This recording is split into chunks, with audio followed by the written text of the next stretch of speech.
Oui, merci, monsieur le maire. En novembre dernier, à l'occasion du débat d'orientation budgétaire, j'avais dénoncé vos excès, notamment lorsque vous évoquiez le braquage par l'État des collectivités.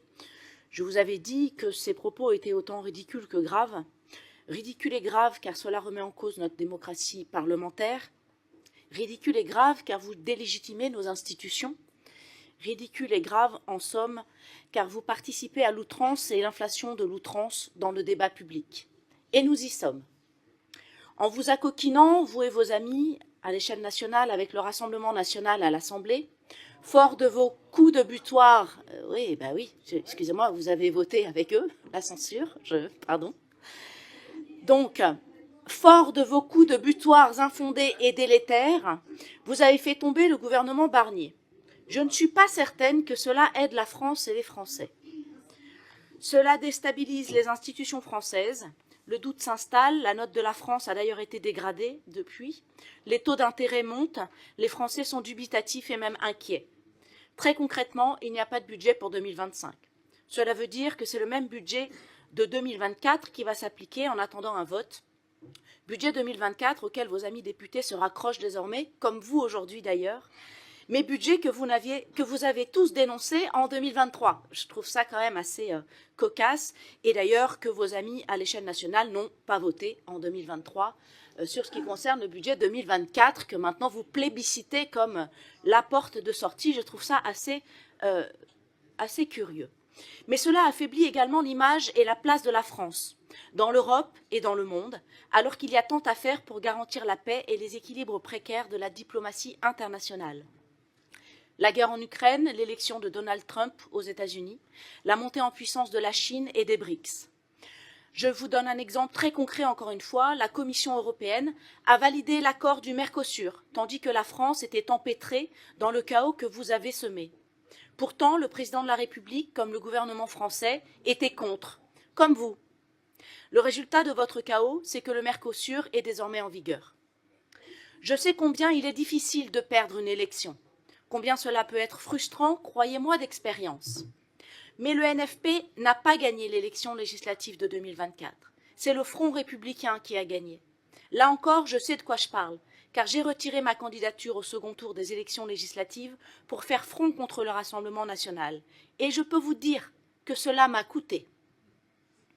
Cet effort, il est attendu de tous à l'Assemblée nationale pour bâtir une proposition de stabilité pour la France. La hauteur et la raison au service des Français, c'est ce qu'ils attendent de la classe politique. Tous les observateurs de la vie politique savent parfaitement, comme vous d'ailleurs, que la candidature de Lucie Castet n'avait aucune chance de succès et que seul le NFP n'a pas moyen de gouverner. Il n'y a pas de majorité claire. Haineux et frustré, votre camp a choisi la censure plutôt que de tenter de convaincre, de peser, d'argumenter, de travailler et de proposer. Vous avez renversé la table, vous avez préféré le chaos. Mais quand vous jouez aux échecs, renverser la table de jeu ne vous fait pas gagner la partie. Et force est de constater qu'aujourd'hui, cette censure ne change pas les résultats des législatives. Vous n'avez pas gagné, personne n'a gagné. Et vous n'en avez tiré aucune leçon. D'autres non plus d'ailleurs dans mon camp. Mais finalement, derrière le chaos de la censure du gouvernement Barnier, se dessine un espoir. C'est toujours au pied du mur que la France et l'humanité en général se relèvent et trouvent un chemin. Le Parti socialiste et d'autres, les communistes, Place Publique, d'où ma surprise à l'entente de son porte-parole ici, certains écologistes même avancent vers l'idée d'un gouvernement modéré avec un programme revisité et consensuel. Eh bien, pourquoi pas ? Je le souhaite du plus profond de ma conscience politique. La réalité budgétaire restera, et il faudra l'affronter. Mais j'ai l'espoir que nos élus nationaux pourront trouver le chemin. C'est donc dans ce contexte, instable et incertain, que vous avez fait le choix de maintenir le vote du budget en décembre. Incongru, car en novembre 2022, vous avez décalé ce vote à février 23, dans l'attente de la loi de finances, dans une situation bien moins critique. Vous indiquiez alors, lors du débat d'orientation budgétaire, je cite, « Dans un contexte de crise multiple, d'incertitudes économiques et d'absence de lisibilité politique dans le projet de loi de finances, la majorité municipale a choisi en novembre dernier, de repousser l'examen de son rapport d'orientation budgétaire à une date postérieure à l'adoption du projet de loi de finances pour l'année 23. Fin de citation. Mais là, nous votons le budget sans sourciller, en prenant pour référence le budget rejeté par l'Assemblée nationale, cocasse, mais cela n'a surtout aucun sens. Ceci étant dit, parlons du fond. Ce budget nous enseigne donc, dès les premières images, que vos recettes augmentent encore, nos recettes grenobloises augmentent encore, grâce aux dynamiques de base fiscale, près de 9 millions d'euros supplémentaires pour 2025. Rappelons qu'entre 2022 et 2023, avec votre décision d'augmentation de 25% de la taxe foncière, celle-ci a donc fait un bond de 32,9%, et c'est 44 millions déjà, à l'époque, supplémentaires dans les caisses de la ville. Nous demandons donc que le taux soit revu à la baisse pour retrouver son taux antérieur à la hausse qui était déjà très élevé et placer Grenoble sur le podium des villes au classement des taux de taxes foncières les plus élevés. Les dynamiques de recettes génèrent de plus en plus de millions chaque année en complément de ce que vous touchez déjà. Il serait temps de revoir à la baisse ce taux d'imposition. Vous montrez ensuite aujourd'hui un graphique très trompeur, comme souvent, sur les investissements à venir. Vous prévoyez en effet d'investir ce qui ne l'est jamais vraiment. Rappelez-vous la différence, je le dis pour nos téléspectateurs, pas pour nos collègues, c'est la différence entre le budget prévisionnel et le compte administratif. Le budget, c'est le projet, ce que l'on vote en début d'année et que l'on va éventuellement projeter de dépenser pour telle et telle action. Et puis le compte administratif, c'est à la fin de l'année, lorsqu'on fait le bilan de ce qui a été réellement réalisé et donc dépensé. Et cet écart est affligeant et de plus en plus affligeant. Depuis 2014, vous n'avez en réalité jamais dépensé plus de 80 millions d'euros. Les comptes administratifs successifs le montrent. Donc prévoir un budget de 90, de 104 millions ou de 119 millions n'a aucun intérêt sinon l'affichage. Preuve en est, en 2021, vous aviez annoncé 82 millions, vous avez en réalité dépensé 69. Puis en 2022, vous avez annoncé 104 millions et vous n'avez réalisé qu'en réalité 70 millions. Et en 2023, vous avez annoncé 110 millions et vous n'avez dépensé que 77 millions.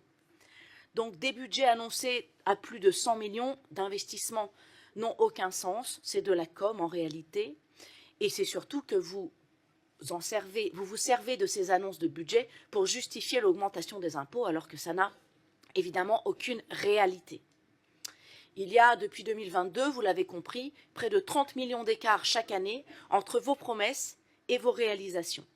Quelque part, vous mentez aux Grenoblois. En ayant fait cette augmentation d'impôts, vous financez surtout du fonctionnement. Mais cela, tout le monde le sait aujourd'hui. Le sujet reste donc entier. Que devient l'argent des Grenoblois qui rentre dans nos caisses? Alors, il paraît que certain nombre de ces euros va dans les poches de certains d'entre vous.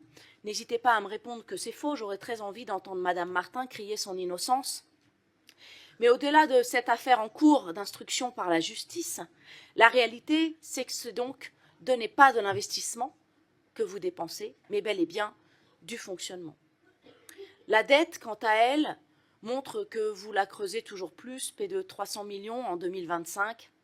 Là aussi, le ratio que vous nous montrez aujourd'hui est assez trompeur.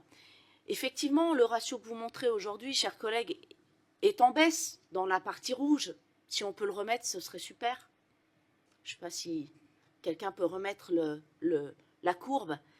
Mais en réalité, il est trompeur ce ratio.